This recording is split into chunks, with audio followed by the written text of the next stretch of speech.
عن أبي مسعود عقبة بن عمرو الأنصاري البدري رضي الله عنه قال: قال رسول الله صلى الله عليه وسلم: إن مما أدرك الناس من كلام النبوة الأولى: إذا لم تستح فاصنع ما شئت.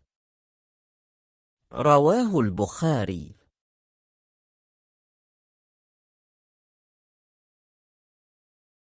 On the authority of Abu Mas'ud Uqba bin Amr al-Ansari al-Badri, may Allah be pleased with him, who said, the Messenger of Allah, peace and blessings of Allah be upon him, said,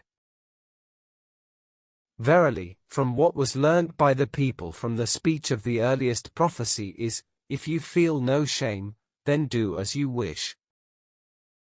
Al-Bukhari.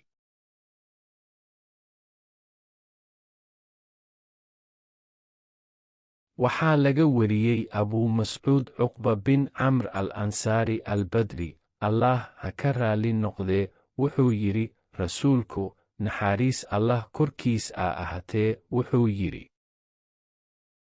Mid ka mid ah ereyada ay dadku ka fahmeen ereyada nebiyadii hore waxay ahayd, haddii aadan xishoon, waxaad doonto samee. Waxaa wariyey Bukhaari.